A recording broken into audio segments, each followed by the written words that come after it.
अस्सलाम वालेकुम, my name is शो मोहम्मद वकास। उम्मीद है आप सब लोग खैरियत से होंगे। डियर स्टूडेंट्स, आज हम स्टार्ट करने वाले हैं 11th class computer science new syllabus 2025 और हमारा चैप्टर नंबर 1 और आज हमारा इसका पहला लेक्चर है और चैप्टर नंबर 1 का नेम है introduction to software development. Student, as you know कि हमारे पास जैसे 9th में सिलेबस चेंज हुआ है, इसी तरह से हमारा 11th क्लास यानी फर्स्ट ईयर का सिलेबस भी अपडेट हुआ है, चेंज हुआ है और उसमें हमें ये न्यू बुक इंट्रोड्यूस करवाई गई है। सबसे पहली बात कि ये जो इस बार हमें 11th क्लास में जो कंप्यूटर की बुक जो है वो हमें प्रोवाइड की गई है, मेरे ख्याल से अकॉर्डिंग टू माय ओपिनियन ये हमारी जो प्रीवियस सिलेबस था जो हम डिस्कस कर रहे थे उससे काफ़ी बेहतर है। आई होप कि आप लोगों को ये बुक पढ़ने में मज़ा भी आएगा और आपको समझ भी आएगी कि इस बुक के अंदर हमने क्या चीज़ें डिस्कस करनी है। देखिए स्टूडेंट्स, इस चैप्टर 1 का नेम है इंट्रोडक्शन टू सॉफ्टवेयर डेवलपमेंट। देखिए सबसे पहली बात कि सॉफ्टवेयर डेवलपमेंट का मतलब क्या होता है, यानी हमारा सबसे पहला टॉपिक है सॉफ्टवेयर डेवलपमेंट। अब इसके अंदर हमारे पास दो चीज़ें आती हैं। सबसे पहले नंबर पे सॉफ्टवेयर, देन हम सॉफ्टवेयर डेवलपमेंट को डिस्कस करेंगे।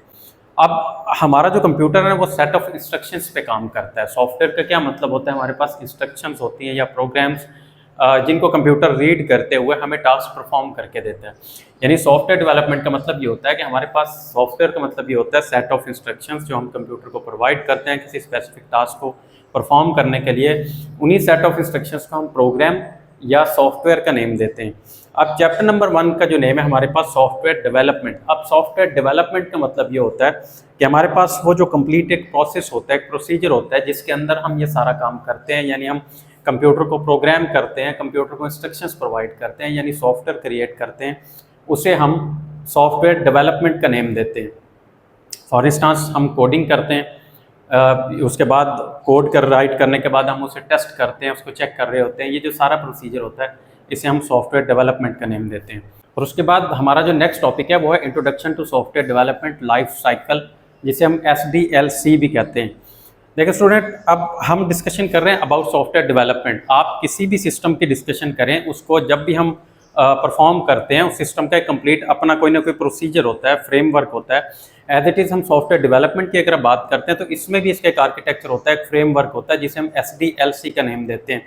यानी एक कंप्लीट साइकिल होता है जिसे आप रिपीटिशन भी कह सकते हैं, जिसमें डिफरेंट नंबर ऑफ स्टेप्स होते हैं, जिसमें हर एक स्टेप में आप अलग-अलग से काम करते हैं, अलग से टास्क परफॉर्म करते हैं। देन एट द एंड जो है हम वो सॉफ्टवेयर को डेवलप कर सकते हैं और इस कंप्लीट प्रोसीजर को, इस साइकिल को हम SDLC का नेम देते हैं। फॉर इंस्टांस हमारे पास एक कंप्लीट फ्रेमवर्क होता है जो प्रोसेस को डिफाइन करता है, यानी किस चीज़ के प्रोसेस को, सॉफ्टवेयर डेवलपमेंट के प्रोसेस को। अब सॉफ्टवेयर डेवलपमेंट के प्रोसेस को डिफाइन करने का क्या मतलब है, देखिए आपने जब भी कोई सॉफ्टवेयर जो है वो बनाना होता है, सबसे पहली बात आपके पास सबसे मेन थिंग जो होती है वो उसका आइडिया होता है।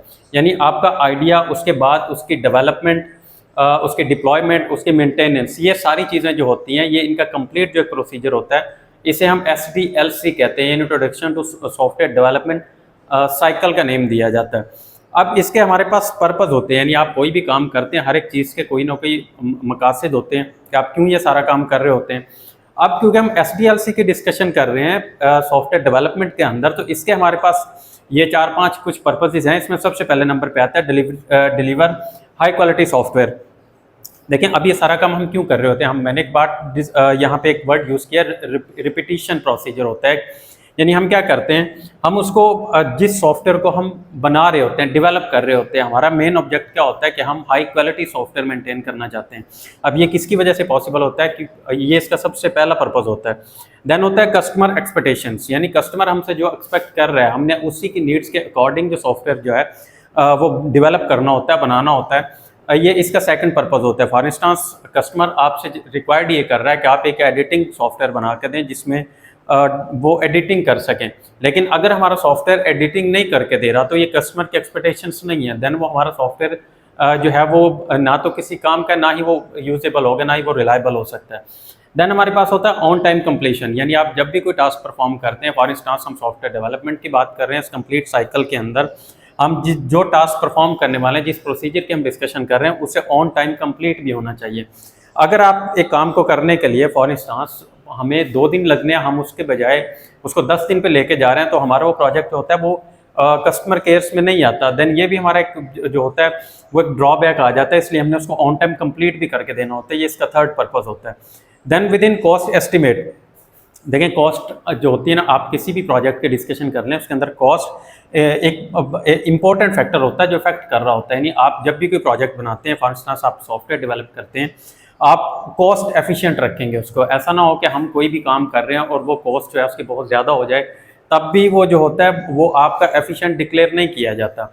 यानी इस साइकिल के अंदर हम एक और चीज़ ऑब्जर्व करते हैं, चेक एंड बैलेंस करते हैं कि हमारा जो सॉफ्टवेयर होता है वो कॉस्ट एफिशिएंट भी होना चाहिए। देन हमारे पास होता है वर्क एफिशिएंटली, यानी सिंपल सी बात है कि आप जिस मकसद के लिए ये सारा प्रोसीजर कर रहे हैं, आपको सॉफ्टवेयर डेवलप कर रहे हैं, फॉर इंस्टेंस हमने डिस्कशन की है एडिटिंग सॉफ्टवेयर की, कि आप उसको फिर चेक भी करते हैं कि क्या वो एफिशिएंटली हमें काम भी करके दे रहा है जिस मकसद के लिए हमने बनाया है, या वो कहीं पे जो है वो हमें ड्रॉबैक कर रहा है या काम नहीं कर रहा या शट डाउन कर रहा है चीज़ों को। ये चीज़ हम जो है उसको ऑब्जर्व कर रहे होते हैं, ये इसकी एफिशिएंसी के अंदर आती है। देन स्टूडेंट्स हमारे पास आता है framework in software development.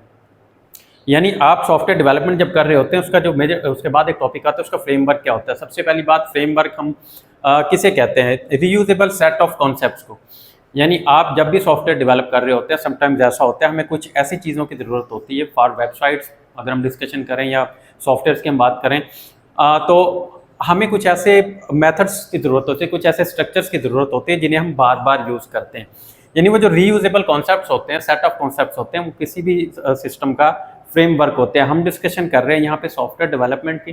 Then software development का भी जो फ्रेमवर्क होता है उसमें जो मेजर चीज़ होती है उसका रीयूजेबल सेट ऑफ कॉन्सेप्ट्स होते हैं। अब इसके अंदर हमारे पास क्या चीज़ें होती हैं? कुछ प्री डिफाइंड कंपोनेंट्स होते हैं, आर्किटेक्चर्स होते हैं, जिनकी बेस पे जिनको यूज़ हम करते हैं आसानी के लिए। यानी आप एज ए डेवलपर एक सॉफ्टवेयर डेवलप कर रहे हैं, उसके अंदर हमें कुछ चीज़ें बार बार रिक्वायर्ड होती है जो हम चाहते हैं कि प्री डिफाइंड हमें मिल जाएं।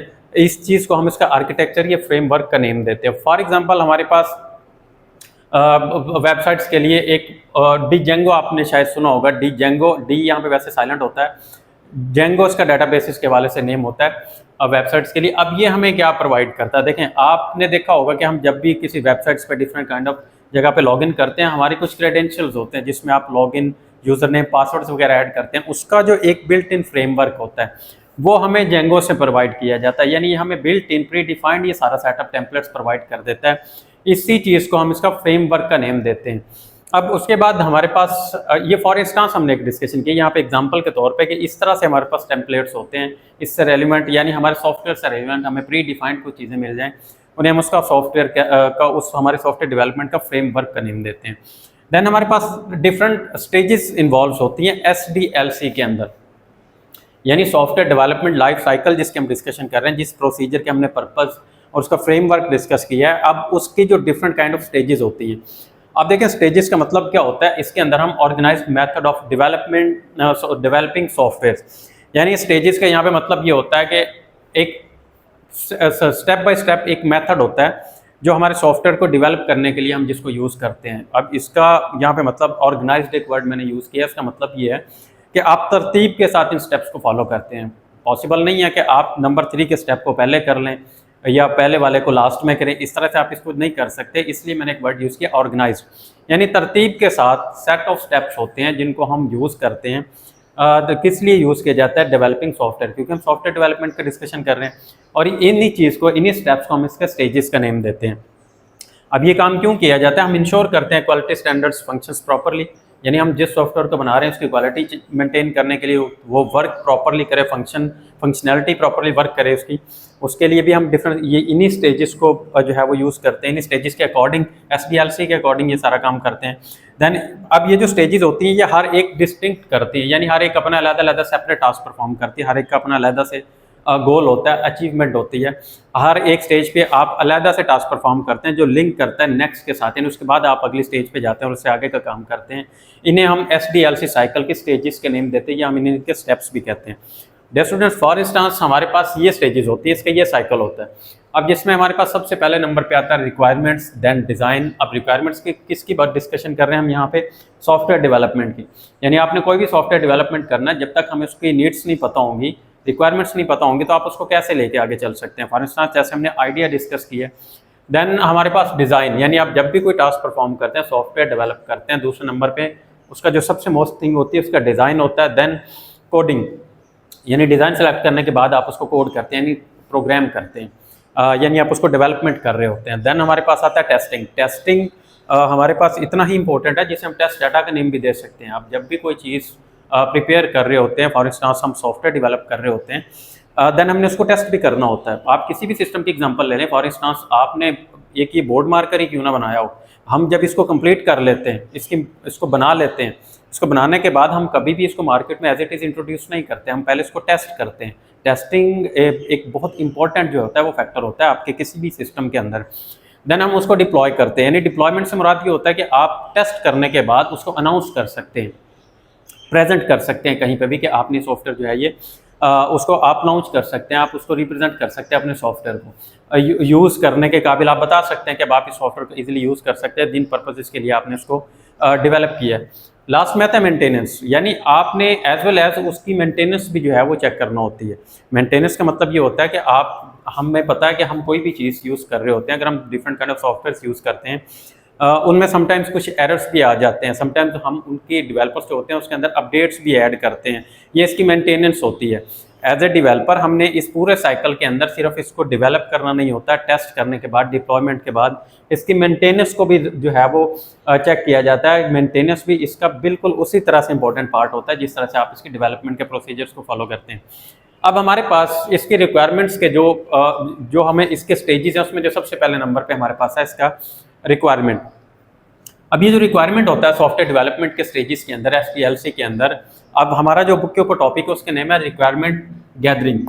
देखिए रिक्वायरमेंट गैदरिंग, अब इसको क्यों कहा जाता है, सबसे पहली बात कि रिक्वायरमेंट्स का मतलब क्या होता है। सॉफ्टवेयर डेवलपमेंट के अंदर स्टूडेंट्स, यानी आप कोई भी सॉफ्टवेयर डेवलप कर रहे हैं, उसका मेन ऑब्जेक्टिव, उसके गोल्स, यानी उसकी नीड्स, यानी आप क्यों ये सारा काम कर रहे हैं, ये उसकी रिक्वायरमेंट्स होती हैं, यानी जो चीज़ें हमें रिक्वायर्ड होती हैं, what to do, how to do, यानी हमने किस तरह से करना है, क्यों करना है, हमारा क्या नीड्स हैं, इसे हम उसके रिक्वायरमेंट्स कहते हैं। अब यही रिक्वायरमेंट्स जिसको हम डिस्कस कर रहे हैं, इसके हमारे पास कुछ की एक्टिविटीज़ होती हैं। अब की एक्टिविटीज़ में फॉर इंस्टांस हम ये सारा काम किस तरह से करते हैं, हमें कैसे पता चलता है कि क्या क्या रिक्वायरमेंट्स होती हैं, उसके कुछ स्टेप्स होते हैं, प्रोसीजर्स होते हैं। अब उन प्रोसीजर्स में सबसे पहले नंबर पे उनकी कॉन्सेप्ट्स के अंदर इंटरव्यूज़ एंड सर्वेज, यानी इसमें हम क्या करते हैं, हम यूज़र से डिफरेंट काइंड ऑफ इंटरव्यूज़ या सर्विस के थ्रू डाटा कलेक्ट करते हैं, उनके रिक्वायरमेंट्स जो हैं वो फाइंड आउट करते हैं जो वो रिक्वायर कर रहे होते हैं। देन हमारे पास आता है ऑब्जर्वेशन।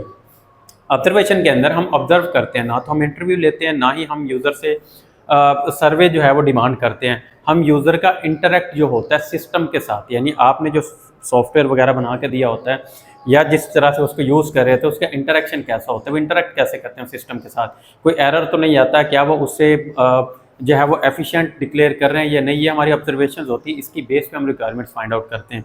देन हमारे पास आता है डॉक्यूमेंट रिव्यू, यानी हमारे पास रिव्यूज़ भी और डॉक्यूमेंटेशंस के अंदर समटाइम्स मैनुअल्स होते हैं, रिपोर्ट्स होती हैं जिनके अंदर यूज़र्स जो है वो हमें अपनी रिक्वायरमेंट्स जो बता सकता है, इसके थ्रू भी हम जो है वो अपनी रिक्वायरमेंट्स को गैदर कर सकते हैं, कलेक्ट कर सकते हैं। देन स्टूडेंट्स हमारे पास ये जो रिक्वायरमेंट्स है इसकी दो टाइप्स होती हैं। यहाँ पे ये बड़ा एक इंपॉर्टेंट शॉर्ट क्वेश्चन भी बन सकता है, right the difference between functional requirement and non functional requirements. देखिए अब दो तरह के रिक्वायरमेंट्स हमारे पास हो सकते हैं, जिन रिक्वायरमेंट्स को हम सबसे पहले नंबर पे गैदरिंग करने की डिस्कशन कर रहे हैं। सबसे पहले नंबर पे आता है फंक्शनल रिक्वायरमेंट। देखें स्टूडेंट्स, फंक्शनल रिक्वायरमेंट किसी भी सिस्टम का जो फंक्शन होता है उसके बिहेवियर को मेंशन करता है। अब बिहेवियर से क्या मुराद होता है कि फंक्शन, आपने कोई भी सिस्टम बनाया, हमने कोई भी सॉफ्टवेयर फॉर इंस्टेंस बनाया कि उसने क्या काम करना है, उसने करना क्या है, अब वो उसकी फंक्शनैलिटीज़ क्या हो सकती हैं, क्या उसके फंक्शंस होंगे, इस चीज़ को हम फंक्शनल रिक्वायरमेंट्स का नेम देते हैं। अब इसी चीज़ को अंडरस्टैंड करने के लिए हमारी बुक के अंदर एक एग्जांपल है लाइब्रेरी। अब लाइब्रेरी हमें पता है कि ये वो एक जगह होती है जहाँ पे नंबर ऑफ बुक्स होती है, कलेक्शन ऑफ बुक्स होती हैं, जिसको आप जब चाहें एक्सेस कर सकें, आप उन्हें रीड करें, यानी आप उधार ले सकते हैं उन्हें, आप उन्हें रीड करके वापस कर दें।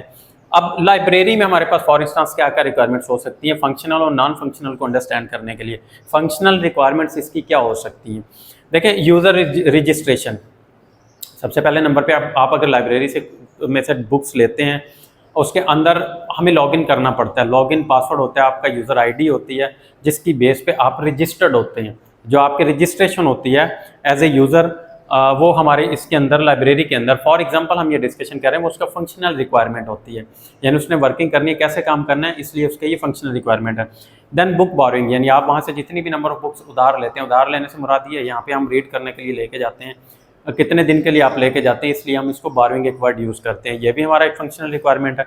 देन हमारे पास आता है इन्वेंट्री मैनेजमेंट। देखिए इन्वेंट्री मैनेजमेंट के अंदर आपने कितनी नंबर ऑफ बुक्स ली, कब आपने उधार ली, कब आपने उनको वापस किया, ये जो सारा मैनेजमेंट का डाटा होता है, यानी ये किस तरह से सारा फ्रेमवर्क काम कर रहा होता है, ये हमारे पास फंक्शनल रिक्वायरमेंट्स होती हैं। अब उसके बाद दूसरे नंबर पे हमारे पास आता है नॉन फंक्शनल रिक्वायरमेंट। देखिए नॉन फंक्शनल रिक्वायरमेंट, सबसे पहली बात फंक्शनल में होता है कि सिस्टम काम कैसे करेगा, यानी हमारा फंक्शन जो होता है वो सिस्टम उसने काम कैसे करना है। अब यानी उसने क्या काम करना है फंक्शनल के अंदर। नॉन फंक्शनल के अंदर आता है कि वो किस तरह से ये सारा काम करता है, यानी हाउ सिस्टम शुड परफॉर्म, यानी आप कोई भी टास्क परफॉर्म कर रहे हैं तो सिस्टम उसको परफॉर्म कैसे करेगा, क्या काम करेगा, उसे हम फंक्शनल रिक्वायरमेंट्स कहते हैं, और कैसे करेगा उसे हम नॉन फंक्शनल कहते हैं। इसके अंदर क्वालिटी एट्रीब्यूट्स आते हैं कि वो किस तरह से स्टेप बाय स्टेप, ये किन स्टेजेस को देखते हुए सारा टास्क परफॉर्म करता है।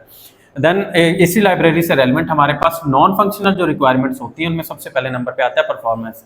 परफॉर्मेंस में डियर स्टूडेंट्स क्या होता है कि आप 1000 फॉर एग्जांपल या 2000 आपकी लाइब्रेरी के अंदर से जो डाटा है वो बुक्स हैं वो डिमांड की गई हैं, वो स्टूडेंट्स लेके गए रीड करने के लिए। अब इसके ऊपर जब भी आप उसके बावजूद जब भी कोई भी स्टूडेंट या नेक्स्ट जो है यूज़र वो डाटा रिक्वायर्ड करे, बुक रिक्वायर्ड करे, तो उसके लिए अवेलेबल हो वहाँ पे, यानी वहाँ पे उसके लिए कोई इशू क्रिएट ना हो, यानी उसको वहाँ से कोई डिनाई ना किया जाए, ये इसकी परफॉर्मेंस होती है। यानी जितने भी नंबर ऑफ यूजर्स वहाँ से बुक्स लेके गए हैं, जो भी वहाँ पे डाटा कलेक्टेड है, उसकी बेस पे उसकी परफॉर्मेंस पे कोई इफेक्ट ना पड़े, ये हमारे पास नॉन फंक्शनल एक रिक्वायरमेंट होती है। देन होता है हमारे पास रिलायबिलिटी।